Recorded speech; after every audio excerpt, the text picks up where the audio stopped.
This may come as a shock to some of you, but we haven't been to the moon. They've actually been lying to us this whole time, and we bought it, literally. I would like to share some information about this topic with you. Please sit back and enjoy this video. See this guy right here? This is Dr. James Van Allen. In 1958, he discovered an area above the Earth with extreme radiation. This area was thought to be trapped radiation caused by the magnetic field. Humans can't penetrate through this area, and he realized there was more than one. Referring to an official NASA article, the experiment that discovered the belts flew aboard the very first American satellite, Explorer 1.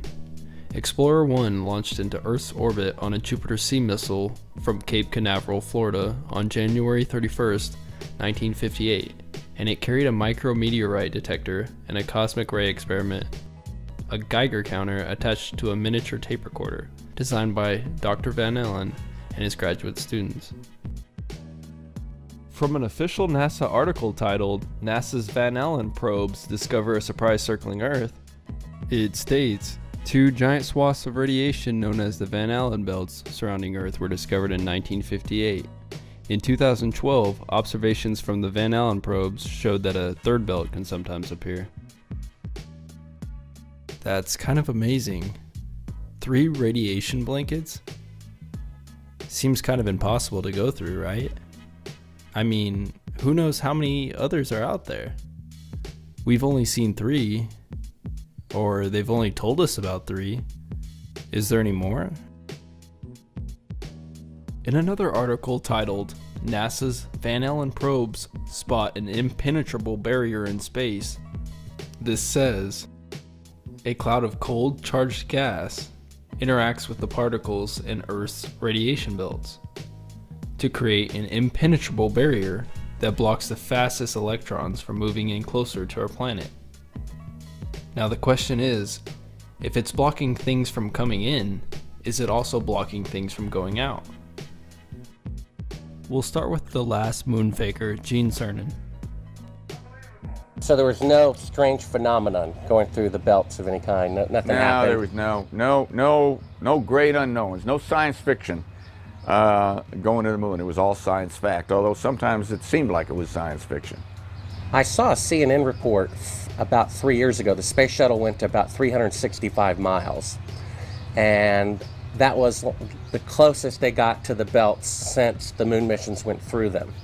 And they were about, I guess, 650 miles away from the belts.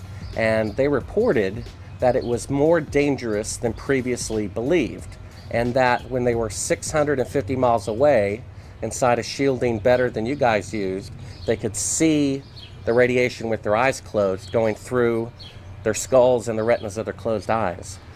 Well, I don't know about the shuttle. The shuttle doesn't have the capability to go very far, 400 miles. I don't know exactly where the Van Allen. Quiet. Hey, hey, hey, hey, quiet.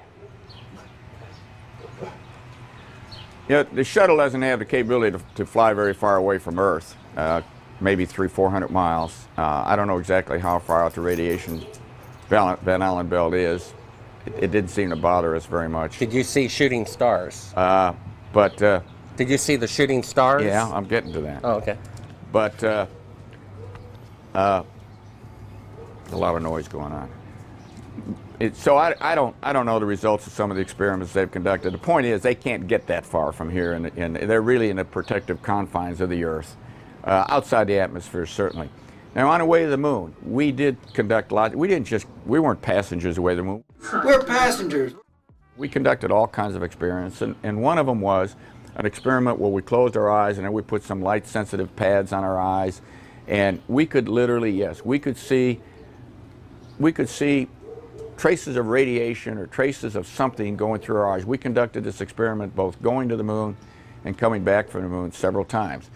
Now, what that all meant, I don't know, but it wasn't the kind of radiation that gave us a problem of any kind. But you could see it. You could close your eyes and you could see these things shoot by.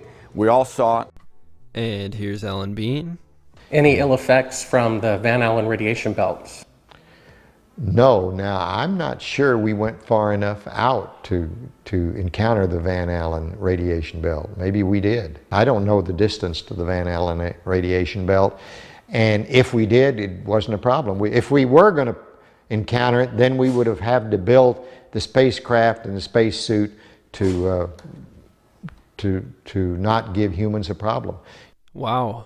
Seems like an astronaut should know a lot more about space than that, right? You don't just build something and hope it works. You study to see what the threats are, the environment is, and then you say, how thick do I have to make the metal on the spacecraft so that going through this kind of radiation or these kind of meteoroids, it won't get hurt. And then we build it that way. The belts are 1,000 miles to 25,000 miles above the Earth. Then we went right out through them. No effects on your cells? We didn't even know it. I don't think anybody, well, maybe somebody said you went through the radiation belt, but we didn't feel it inside, and we didn't get any, added radiation. But we didn't feel it inside, and we didn't get any, added radiation. This is from a Nash Entertainment documentary featuring Bill Kaysing, a Rocketdyne employee. 500 miles above the Earth, these bands of intense radiation surround our planet and are thousands of miles thick. Any human being traveling through the Van Allen belt would have been rendered either extremely ill or actually killed by the radiation within a short time thereafter.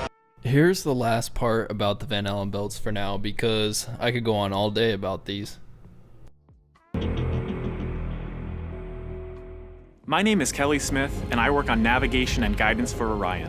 Orion is NASA's next-generation spacecraft. Built with versatility in mind, it can take astronauts deeper into space than we've ever gone before, to an asteroid or even onto Mars. For these missions, Orion has to be one tough spacecraft, withstanding high speeds, searing temperatures, and extreme radiation. Before we can send astronauts into space on Orion, we have to test all of its systems. And there's only one way to know if we got it right: fly it in space. For Orion's first flight, no astronauts will be aboard. The spacecraft is loaded with sensors to record and measure all aspects of the flight in every detail. It all begins with launch, aboard a Delta IV Heavy rocket.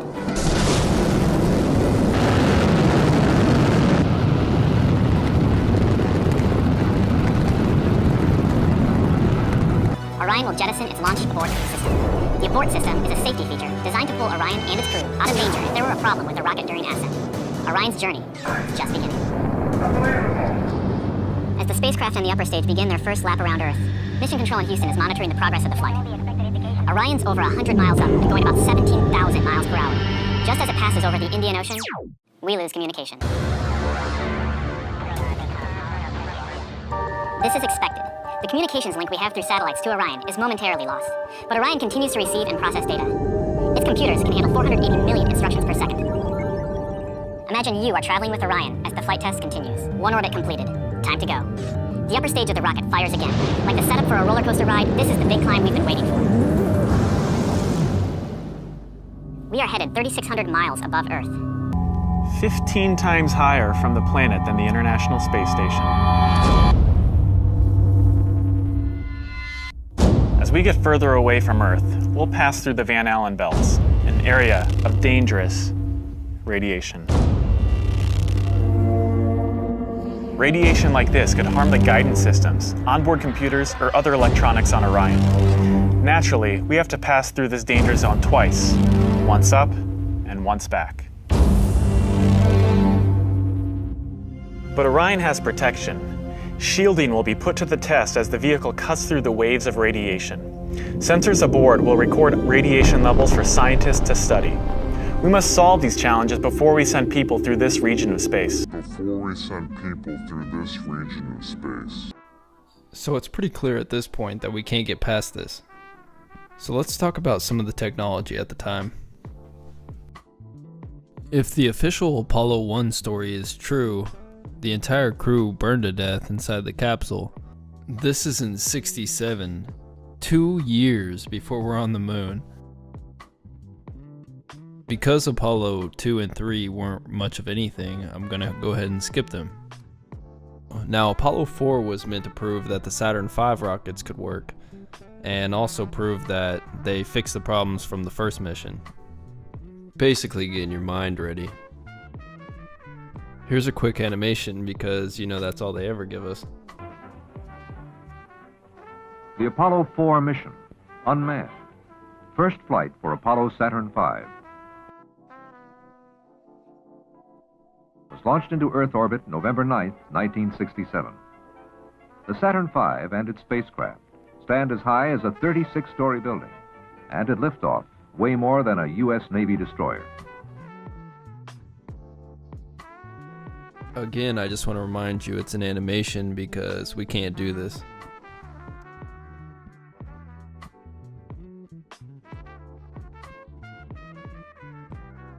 At about 8 hours, 40 minutes after liftoff, Apollo 4 re-entered the Earth's atmosphere.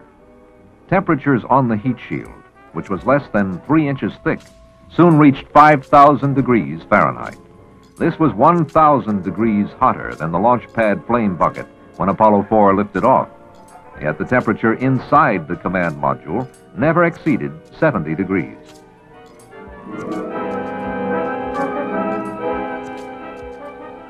Could we have seen the actual command module on its path toward Earth, it would have resembled a meteorite from space. So after they ruled Apollo 4 a success, we move on to Apollo 5. The Apollo 5 mission was focused on showcasing the LM, or the Lunar Module. I'll get into each one of these in detail when we get to Apollo 11. This mission was a failure. Despite the descent engine programming error, NASA deemed the mission a success in demonstrating the LM systems, and a second unmanned flying test using the LM was canceled. This brings us to Apollo 6, the last unmanned mission, supposedly. Apollo 6 would also be a failure. We're starting to see a pattern here. A phenomenon known as pogo oscillation damaged some of the Rocketdyne J2 engines. Despite the failure, NASA decided to push through and cancel the next unmanned mission. Apollo 7 fulfilled Apollo 1's mission of testing the Apollo Command Service Module.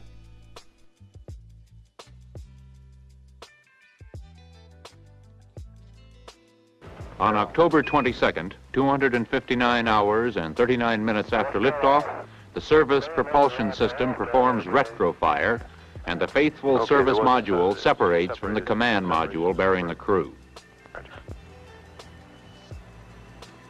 Apollo 7 re-enters across the southern United States, a glowing fireball.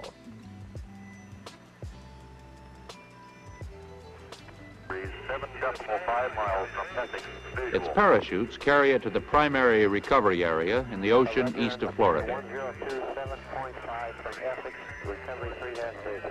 It comes to rest floating apex down in the condition known as Stable 2. The crew uprights it with special flotation bags that are carried just for that purpose. This is the actual Apollo 7 recovery, a basket ride to the waiting helicopter, and then to the carrier Essex for a hero's welcome. The communication data from this flight proves it's a total joke. Look at these actors. There's a lot to say about these guys, but we'll save it for another video. We'll stick to things on this one. Here's the video evidence. Those clouds are clearly standing still.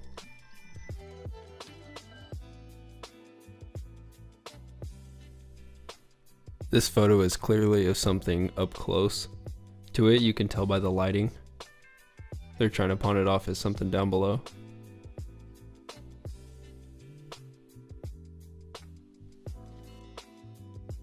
This looks like a plane that's not even that high up. You get the point.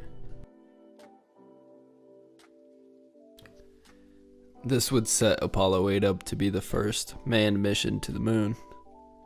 Except they'd be going around it. Apollo 8 would launch on December 21st, 1968, right before Christmas, which makes no sense. This would be a time when the astronauts would be emotionally vulnerable, as opposed to just about any other time. This was a good way to spoon feed the public into thinking we could actually land on the moon. They knew everyone would be together talking on the holiday, and this was the biggest thing going on. They really went for it with Apollo 8. This was the first time we had images of Earth supposedly back from space. For whatever reason, they messed up on the sizes. Earth, right here, is the size of the moon as we see it. If we were on the moon, Earth would be much bigger. They simply copied similar animations at the time.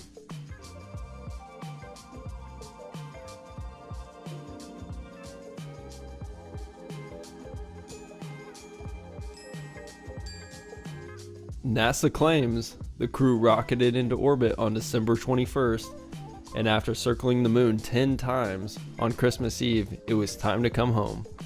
On Christmas morning, Mission Control waited anxiously for word that Apollo 8's engine burned to leave lunar orbit had worked. They soon got confirmation when Lovell radioed, "Roger, please be informed, there is a Santa Claus." They would claim to splash down on December 27th. Apollo 9.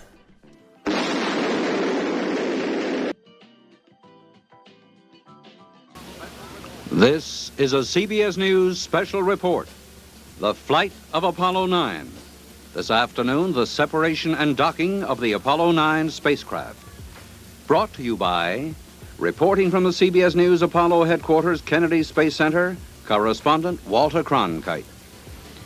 The launch and the first orbit and a half of Apollo 9 have been almost perfect, and the spaceship is now over Australia, approaching the east coast of Australia, and we've just been advised that already it has performed the first maneuver, a little bit ahead of schedule, apparently.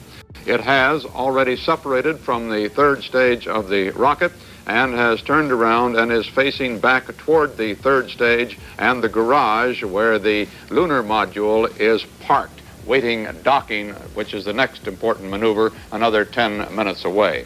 What has happened is that the S-4B, that is this large third stage, inside of it at the top is the lunar module. They have separated the command and service modules.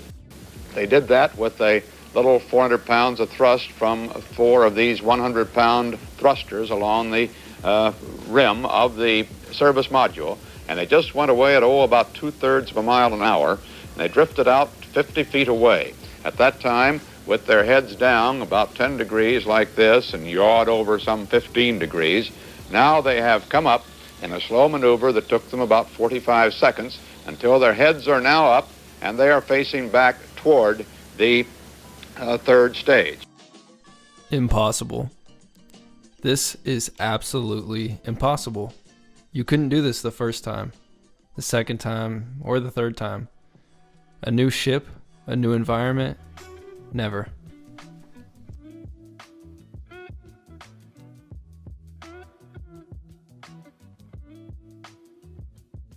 If that is the case, it is accelerating a little bit.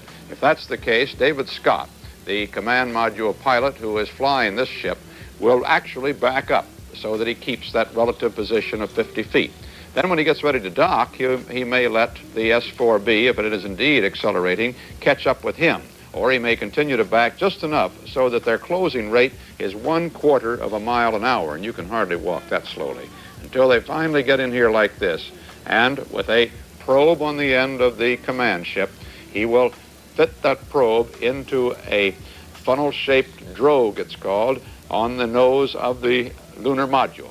He has only 1 foot of tolerance, and he can't even see that position. He has to line it up with a little crossbar that is up here on the side of the lunar module with a reticle in the window of his command ship. Then he'll bring that in at that 1/4 of a mile an hour, very gently. It can't stand a great deal more than that. A very delicate thing this lunar module is, and he will dock with it. Then they will stay in that position for some time testing the dynamics of the situation until finally springs are ejected here on a command from the command ship, and the whole thing is withdrawn from the S-4B third stage, which can then go on its way eventually into an orbit around the sun. That's the maneuver they're performing this afternoon at this point. Let's look back at our animation of this event now to give you another view of how that all works, and then we'll be listening in to Mission Control as the spaceship gets over the command stations in the Pacific and we hear the actual maneuver. This is the entire third stage, and this is the separation. The slaw, as it's called, panels fall away, and the command module attached to the service module, which contains all of its propulsion and life support equipment, or most of it, pulls away. It gets out there about 50 feet, and then we'll turn around.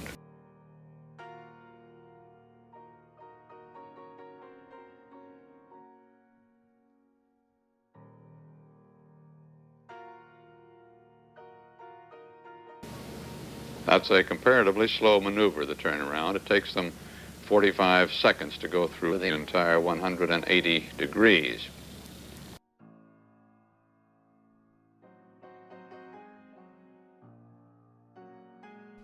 They would do a spacewalk similar to the Gemini 4.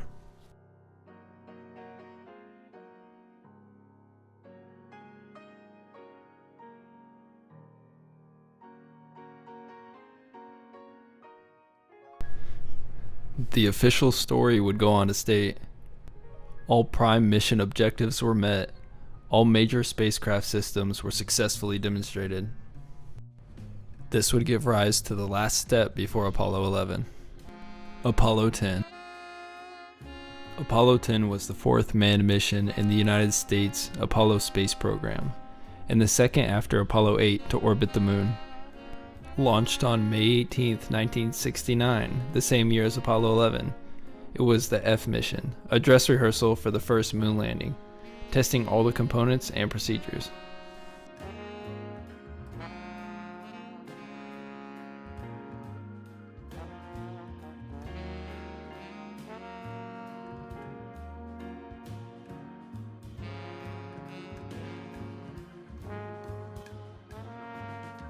They too would send back images to deceive the public. It was really that easy. Just a few images.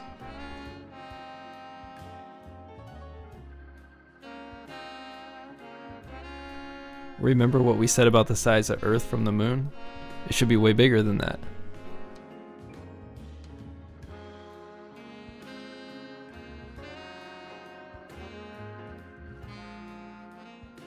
Here are the main perpetrators. You'll recognize Sweat and Cernan on the left. See the guy in the middle? There's a museum dedicated to him in the town I went to college in. I knew a lot of people in this town and nobody knew him personally. Officially, Young remained on the command module while Stafford and Cernan entered the LM and flew it separately.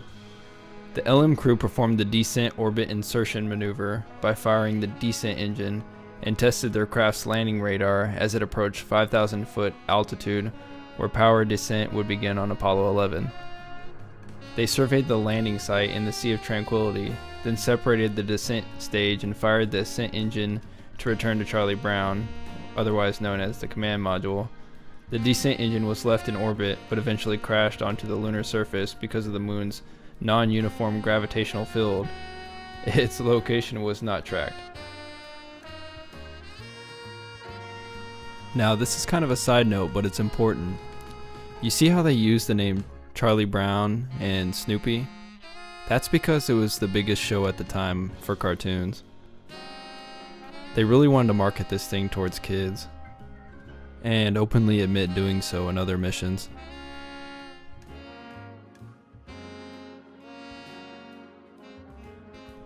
Now, this part's pretty unbelievable.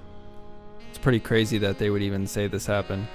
Upon descent stage separation and ascent engine ignition, the lunar module began to roll violently because the crew accidentally duplicated the commands into the flight computer, which took the LM out of abort mode, the correct configuration for this maneuver. The live network broadcast caught Cernan and Stafford uttering several explicitives before regaining control of the LM. Cernan has said he observed the horizon spinning 8 times over, indicating 8 rolls of the spacecraft under the ascent engine power. While the incident was downplayed by NASA, the roll was just several revelations from being unrecoverable, which would have resulted in the LM crashing into the lunar surface.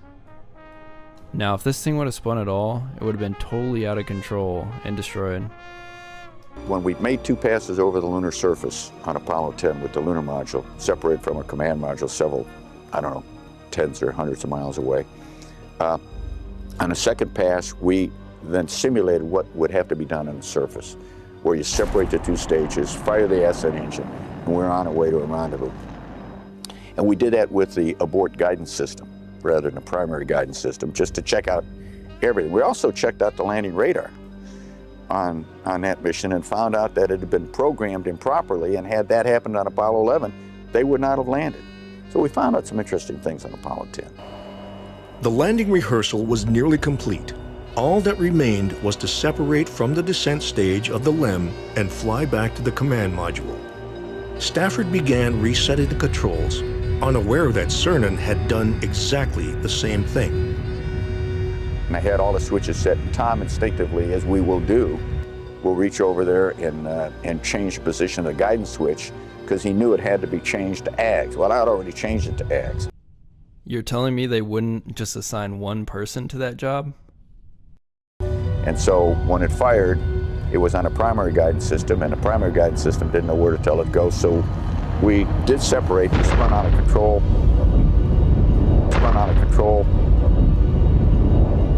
The thing was tumbling and rolling all over the place, and they were really in trouble, and there was quite a few expletives broadcast to the world audience before they got it back under control. It was a pretty crazy moment. I remember seeing a lunar horizon go by in different directions about 8 times in some 15 seconds. Tom took it back from the computer, got it under control. We gave it back to the abort guidance system. We got the burn on time when we rendezvoused, and everything turned out all right. Spun around 8 times in space, and everything turned out all right. Let's check and see how stable that LM really is.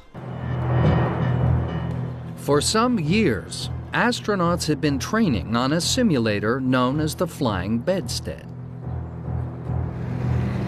Just to put it in simple terms, that device is supposed to simulate the top of this machine.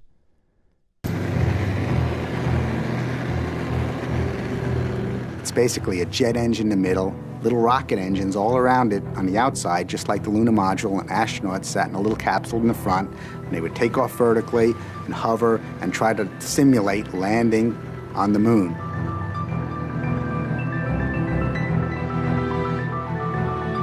It was unstable and dangerous, and the astronauts hated it.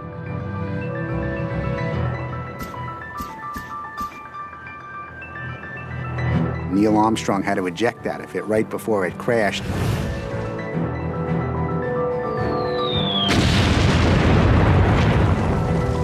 At some point in the program, they actually stopped using it because it was a lot safer to land on the moon than it was to fly this machine down in Texas.